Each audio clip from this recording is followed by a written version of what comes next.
One of the most common phrases I have heard incessantly repeated by neophytes since reviving the International Flat Earth Research Society is, "Flat Earth is stupid." Even though it was historically the consensus cosmology among literally every ancient culture, in modern times, the concept of a flat Earth has become synonymous with stupidity. Calling someone a flat earther is now meant to insult their intelligence, and carries the connotation of being incredibly ignorant. But is this an accurate stereotype? Is the idea of a level, stationary Earth really the epitome of idiocy? And are people who promote it really so utterly unintelligent? Modern mainstream science treats the current conclusions of cosmology and astronomy as settled, set-in-stone subjects with little room for dissent. The heliocentric globe theory is never admitted in academia as being theoretical, but rather taken for granted as a cornerstone of modern scientific knowledge. If Earth is not a spinning ball revolving around the sun, however, then nearly the entirety of modern science and the majority of modern scientists are proven to be either frauds or fools.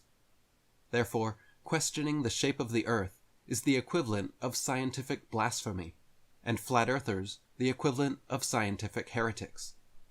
Is this treatment truly warranted, though? Testing ideas, challenging assumptions, and furthering knowledge through evidence and critical scrutiny is the very definition of the scientific method. Science encourages and requires dissent to clarify conclusions, and questioning established scientific norms is precisely how new discoveries are made. One of the forefathers of the heliocentric globe theory, Galileo himself, said, quote, "In the sciences, the authority of thousands of opinions is not worth as much as one tiny spark of reason in an individual man." In other words, science is not a democracy, and scientific authority is not derived from majority opinion or expert decision, but rather from reason, evidence, and experiments.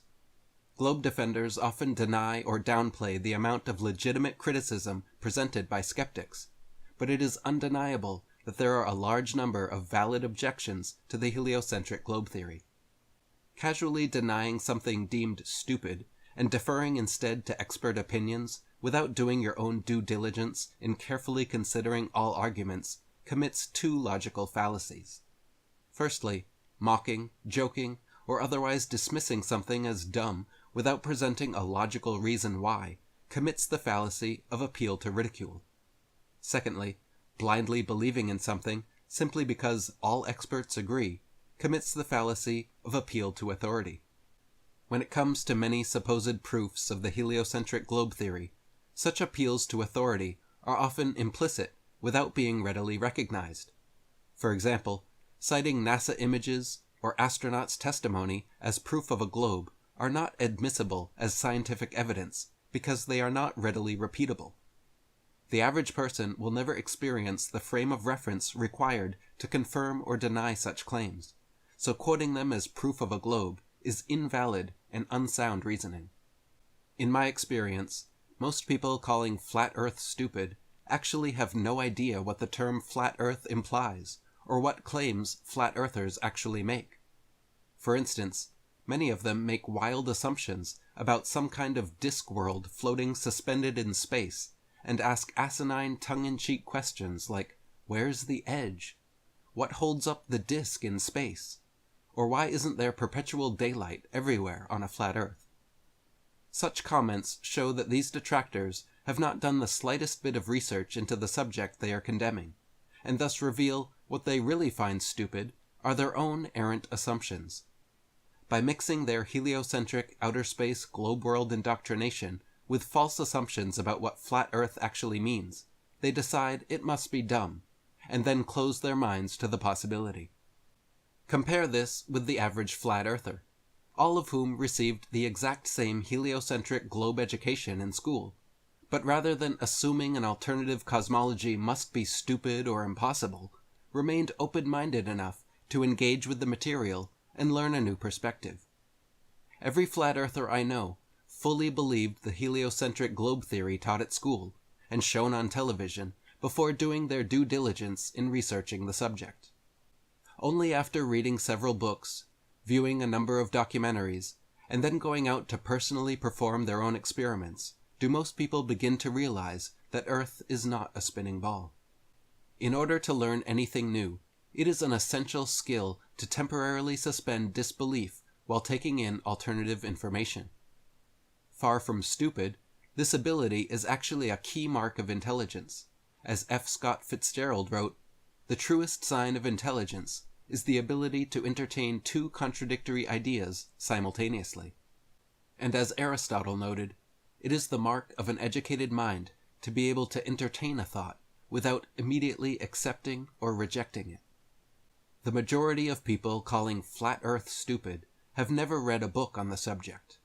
If they had, and were humble and honest enough with themselves, they would be forced to admit that there are undeniably a large number of legitimate criticisms and unanswered questions surrounding the heliocentric globe theory.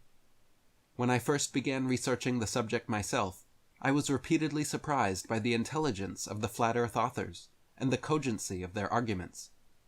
19th century authors like Samuel Rowbotham, Thomas Winship, William Carpenter, Albert Smith, Lady Blunt, David Wardlaw Scott, and many others wrote extensively and convincingly on the subject, sparking a decades-long worldwide debate about the shape of the Earth around the turn of the century.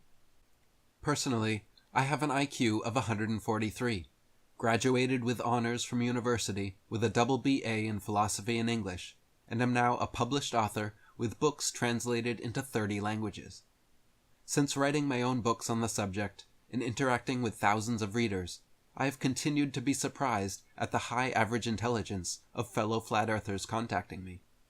Conversely, the average globe believers have continued to disappoint me with their constant unintelligent insults, snarky sarcasm, haughty hubris, errant assumptions, logical fallacies, lack of common sense, and closed-minded conclusions.